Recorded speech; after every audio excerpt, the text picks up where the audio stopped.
Bonjour, je suis très contente de vous retrouver pour cette petite vidéo pour faire un petit point sur voilà, ces dernières semaines, les prochaines, enfin là surtout là ce qui se passe là. On a traversé des moments un peu chahutés ces derniers temps avec beaucoup de questionnements, on en a déjà parlé. C'est toujours un peu présent, hein, bien sûr. Même si là on revient on revient dans le printemps, donc déjà ça fait du bien à tout le monde, ça va permettre de relâcher un peu la noirceur de l'hiver, de ressortir à l'extérieur, de voir du vert autour de nous, des fleurs. Tout ça, ça contribue énormément à notre morale, à notre élan de vie, et la nature est dans son élan de vie à elle, puisqu'elle renaît de partout et on fait partie de la nature. Donc ça c'est déjà quelque chose qui va faire du bien après tout ce travail qu'on a fait depuis le début de l'année en introspection, en questionnement, en étant un peu chahuté. On n'a peut-être pas trouvé toutes nos réponses encore, mais on a quand même commencé à vraiment faire bouger des choses en nous. Et c'est vrai que si on regarde par rapport à il y a un an, il y a beaucoup de choses qui ont bougé dans notre façon de voir les choses, dans notre façon d'appréhender les choses. Euh, je ne sais pas si pour vous c'est parlant ce que je dis là, mais en tout cas moi c'est ce que j'observe autour de moi, auprès de beaucoup de personnes avec vraiment des évolutions assez incroyables de façon de voir la vie, de se questionner sur la suite et de remettre peut-être en question des choses qui étaient complètement établies. Alors, ce soir, on a une pleine lune euh, qui, euh, qui va avoir lieu dans un signe qui n'a pas forcément bonne réputation, dans le signe du Scorpion. Alors déjà, cette pleine lune, c'est aux États-Unis, on l'appelle la lune rose, parce qu'elle arrive à un moment où une fleur rose est en pleine floraison sur le continent nord-américain et au Canada. Et donc, la lune de cette lune-là est appelée la lune rose. Ensuite, c'est la lune, ce qu'on appelle aussi la lune du Vesak.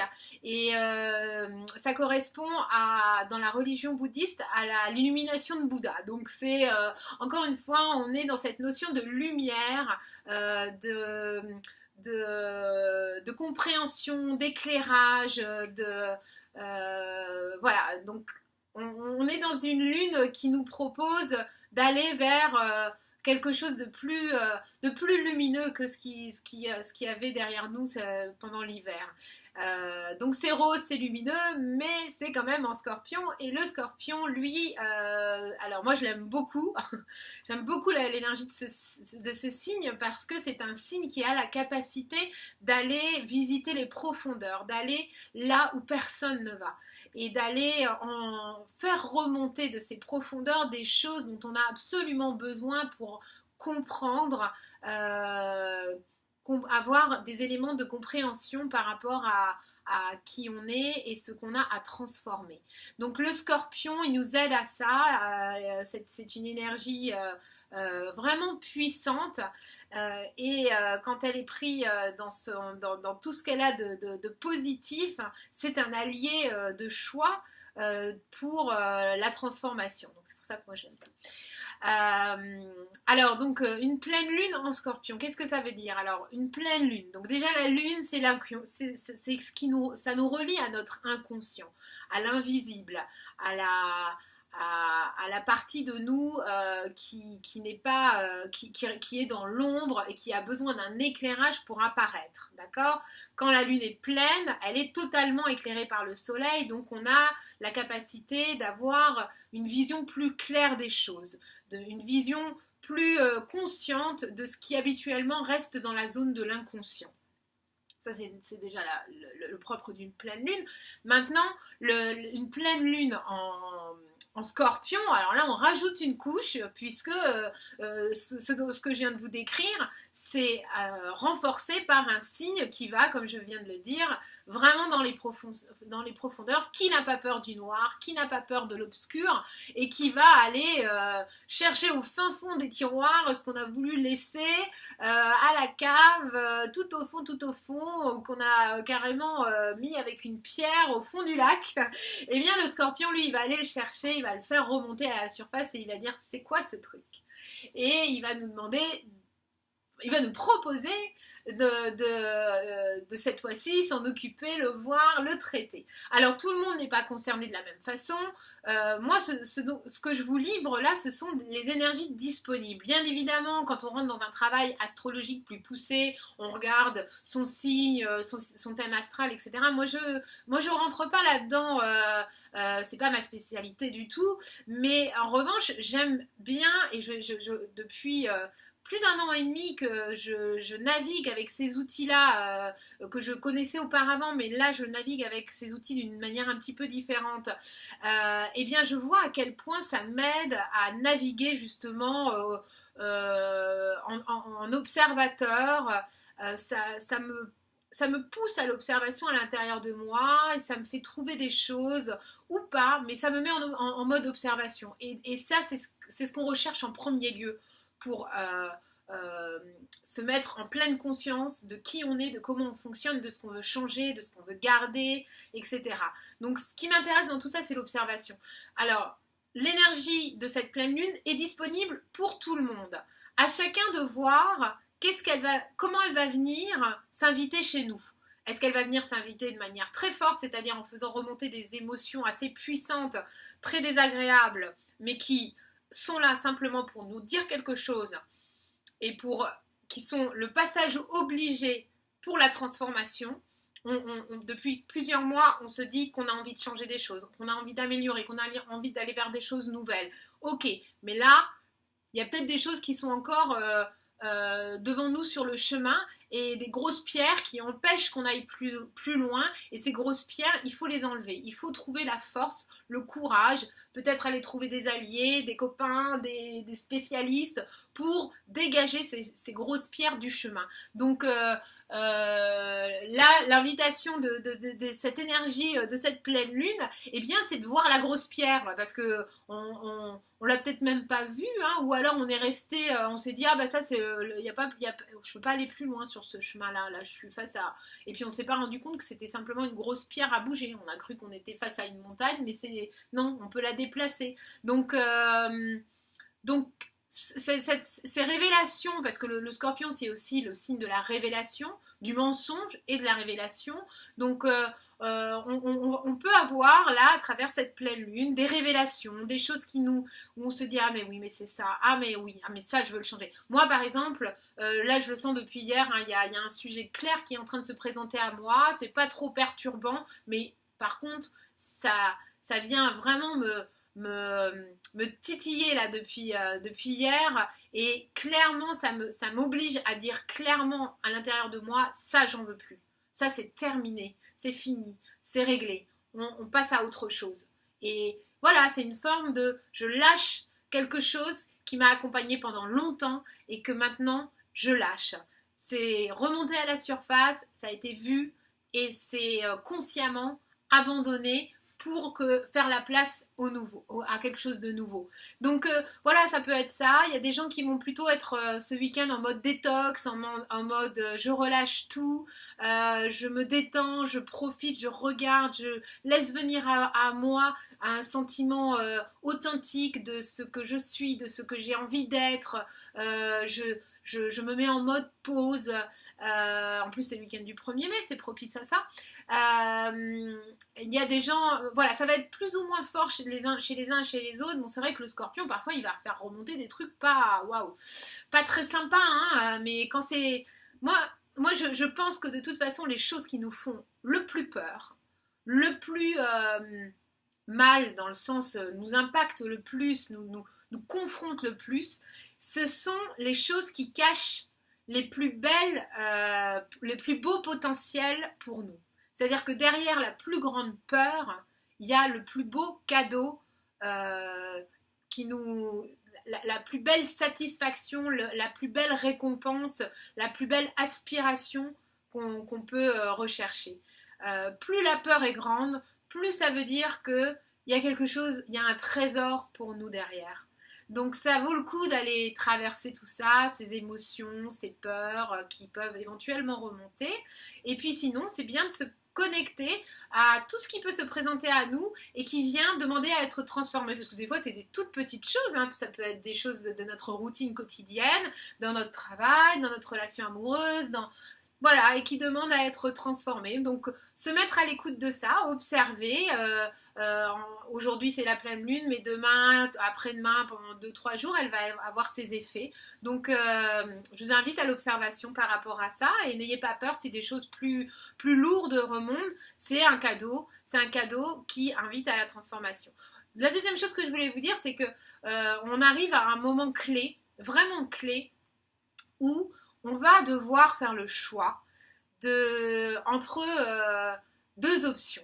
Une option qui est celle de rester dans quelque chose de connu, dans nos fonctionnements habituels, dans nos conditionnements habituels, dans quelque chose qu'on a accepté depuis toujours, qui est plutôt sécurisant parce que connu. C'est pas forcément confortable non plus parce qu'on n'est pas forcément complètement satisfait, mais c'est sécure, voilà. Donc rester dans le connu, dans ce que la société a décidé pour nous, la famille a décidé pour nous, nous-mêmes on a décidé en se disant bah oui, bah finalement c'est très bien comme ça, voilà. Donc il y a d'un côté ça, et puis il y a de l'autre côté, il y a cet inconnu qui nous tend les bras de plus en plus, qui est relié à des aspirations beaucoup plus... qui touchent beaucoup plus à une notion de collectif, à une notion de trouver sa place dans un collectif et trouver une place où on a un rôle qui correspond à qui on est et qui fait qu'on se sent appartenir à un collectif qui œuvre pour que l'ensemble soit cohérent, pour que l'ensemble soit bienveillant pour tout un chacun. Donc ça, c'est vraiment une grosse aspiration qui se présente aujourd'hui pour beaucoup, beaucoup de monde. Et donc, on peut se retrouver un peu tiraillé entre les deux. Est-ce que je reste là où je suis parce que bah, ça a toujours été comme ça, c'est comme ça, et puis finalement c'est pas mal, ça va, il n'y a pas d'urgence à bouger. Ou alors est-ce que j'écoute cet appel-là qui me fait un appel du pied de plus en plus fort, de plus en plus régulier sur ah mais j'aimerais tellement faire ça, ah là là si je pouvais, ah je reprendrais bien des études, ah je ferais bien, je modifierais bien quelque chose dans ma carrière pour que ça rentre dans quelque chose de plus social ou de plus éthique, etc. Parce que c'est ce choix-là qui nous est proposé, là, qui nous attire pour beaucoup de plus en plus, c'est un choix qui se nourrit de valeurs profondes, de valeurs liées à l'être humain qui a à la base une compassion naturelle, à la base le besoin de transmettre, le besoin de partager, le besoin de se retrouver ensemble en forme de tribu où chacun a justement un rôle pour que l'ensemble de la tribu puisse vivre heureuse et sécurisée. Et donc, dans un monde où on a développé un individualisme très puissant avec des clivages énormes entre les riches, les pauvres, etc. C'est peut-être cliché, mais c'est une réalité. Eh bien, voilà, soit on se plie à ce monde-là et on accepte les codes de ce monde, soit on se dit finalement je sens que c'est pas moi ces codes-là. Non, c'est pas moi. Au fond de moi, je suis pas d'accord. Je suis pas d'accord avec tout ça. Et quand on commence à se dire ça, on essaye de s'imaginer qu'est-ce qu'on pourrait être d'autre, qu'est-ce qu'on pourrait, qui on a envie d'écouter, qui on a envie de laisser nous inspirer, etc. Voilà. Donc on est un peu entre les deux, évidemment, et on arrive de plus en plus à un moment où il va falloir choisir où on met notre énergie. Est-ce qu'on met notre énergie à tenir à tout prix ce schéma ancien qui nous fait mal, parce qu'il nous fait du mal, et on lutte contre nous-mêmes pour le tenir, Donc c'est une lutte, hein, c'est pas un choix facile non plus de faire ce choix-là. Ou alors un autre choix qui n'est pas plus simple, qui demande encore plus de courage, d'audace, de capacité de se remettre en question, de capacité d'aller voir justement nos zones d'ombre pour les transformer en quelque chose de beaucoup plus porteur pour nous, puisque comme je le disais, nos peurs cachent nos plus beaux talents, les plus belles choses qu'on a à mettre au service des autres, souvent. Hein. Donc du coup, voilà, cette autre option, eh bien, elle a un coût, hein, elle va pas être simple, hein, se transformer, c'est pas simple, c'est du boulot. Mais en même temps, à la clé, il y a de l'espoir. Et il peut même y avoir beaucoup de joie. Parce que je trouve que on observe quand même que dans le groupe, parmi les gens qui font le choix de rester là où ils sont, de ne rien bouger, il y a ceux qui sont totalement inconscients de ça et c'est pas un souci, voilà, le sujet ne se présente pas pour eux pour le moment. Très bien.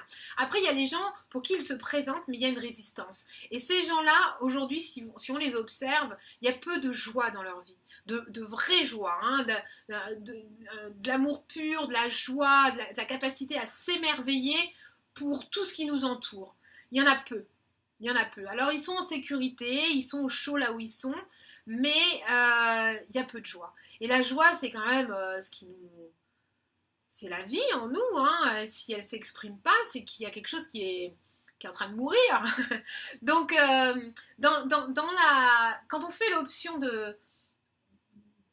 le pari de la transformation, le pari de l'authenticité, le pari de la vérité, il y a des moments de profond désespoir, clairement, ça c'est clair.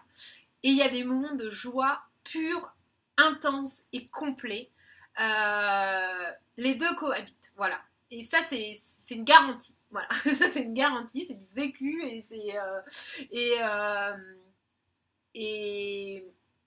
je pense qu'on peut retrouver beaucoup de témoignages qui vont dire la même chose sur ce sujet, voilà. Voilà ce que je voulais vous dire. Et puis, juste pour une petite anecdote pour finir, le 1er mai, alors je sais pas, aux États-Unis, j'ai l'impression qu'on en parle plus, peut-être par rapport aux sources qui m'inspirent moi et que j'écoute et que je lis. Le 1er mai, c'est aussi la fête de Beltane, c'est une fête celte. Ça fait partie de... je trouve qu'il y a un retour d'intérêt là sur tout ce qui concerne le paganisme. Le paganisme, c'est tout ce qui n'est pas les religions. Donc ce sont toutes les histoires de légendes, de mythologie, de traditions ancestrales avec des dieux, des déesses, des personnages qui représentent en fait les archétypes de l'humanité. Hein. Tous nos aspects psychologiques sont représentés par ces personnages de la mythologie, des légendes, des contes. Dans tous les pays ça existe, dans toutes les traditions ça existe, et c'est intéressant parce que je trouve que ça refait surface, et il y a vraiment des choses très intéressantes à observer dans tous ces archétypes de dieux et déesses qui en fait nous parlent du sacré de la vie et nous parlent du sacré de la nature humaine et du sacré de la nature au sens propre, puisque souvent ces dieux sont représentés sous des formes mélangées, végétales, animales, humaines, etc. Et c'est vraiment extrêmement inspirant, je trouve, parce que déjà c'est pas dogmatique. Deuxièmement, il y a c'est ça, voilà, c'est en ça que je voulais relier ce qui se passe au 1er mai. C'est pas dogmatique, et en plus de ça, il y a autant de dieux que de déesses, et les uns et les autres se respectent à égalité, ont autant de puissance les uns que les autres. Ils ont chacun des rôles différents, ils portent chacun des archétypes différents, donc des éléments de la psyché humaine ou de la psychologie humaine ou de notre caractère, de nos tempéraments. Il y a le guerrier, il y a le sage, il y a l'artiste, il y a le guérisseur, il y a le dieu des dieux, etc. Donc on retrouve ça dans l'humanité, on les retrouve tous ces personnages. Et quand on observe les traditions, les contes, etc., ben, il y a des clés de compréhension pour nous. On voit l'énergie qu'on porte en nous. Est-ce qu'on est plutôt un artiste? Est-ce qu'on est plutôt un constructeur, un bâtisseur? Est-ce qu'on est plutôt un leader, etc. À quel personnage on se rallie? Et dans les histoires véhiculées autour de ces personnages, de ces dieux et ces déesses, il y a plein de clés de compréhension pour nous. Je trouve ça super intéressant et j'ai l'impression que c'est quelque chose qui va de plus en plus remonter puisque c'est présent dans le berceau de l'humanité, c'est présent chez les Égyptiens, c'est présent dans les tribus ancestrales, c'est présent au Japon, en Chine, etc. Donc je pense que de plus en plus on va peut-être revenir à une inspiration plus liée à notre nature sacrée et moins liée à des dogmes dans lesquels on nous a dit quoi penser, dit quoi croire, dit à qui dédier notre foi, etc. Voilà, chacun peut créer sa propre enfin, moi, je dis toujours ma relation, c'est ma religion, c'est la vie, donc c'est tout ce que j'observe autour de moi, c'est mon environnement, je ne rejette rien, y compris les religions, si ça parle à d'autres personnes, et bien évidemment ça parle à certaines personnes, il n'y a aucun problème. Mais moi, j'aime observer la nature humaine, la nature au sens propre, et je trouve qu'il y a toutes les réponses sont là. Donc voilà. Et donc, dans le paganisme, le 1er mai, c'est la fête de Beltane. Et cette fête de Beltane, c'est la fête du passage de l'ombre à la lumière. Donc on est complètement en raccord avec cette pleine lune du Scorpion. Pour ouvrir cette porte vers la lumière de l'été, la lumière du printemps et la lumière dans nos cœurs, dans nos corps, dans nos esprits, voilà, renaître un petit peu de manière neuve après avoir fait nos nettoyages, après avoir été au fond de nos tiroirs et ne pas avoir eu peur d'aller traverser ce qui a traversé, ce qui est encore présent et non réglé, eh bien on reste avec, on avance, chacun son rythme, tranquillement. Voilà. Et la fête de Beltane, c'est aussi la fête de l'union entre le masculin et le féminin. Donc c'est une fête de l'amour, c'est une fête entre un masculin et un féminin sacré, un yin et un yang unifiés. Donc en chacun de nous il y a du yin et il y a du yang, donc notre équilibrage intérieur c'est aussi ce qui reflète notre capacité à se relier à travers l'amour et le couple dans des relations équilibrées qui ne sont pas des relations de codépendance affective, mais plutôt des relations d'interdépendance et de collaboration amoureuse, affective, pour progresser dans la vie à travers nos relations de couple, qu'elles soient entre deux femmes, deux hommes, un homme, une femme, peu importe, hein, l'amour c'est l'amour, et voilà. Donc moi je vous souhaite une belle pleine lune ce soir, si vous pouvez l'observer c'est super, et puis un joli week-end du 1er mai et une belle fête du 1er mai, de l'amour, de la transformation, de la révolution et des fleurs. À bientôt.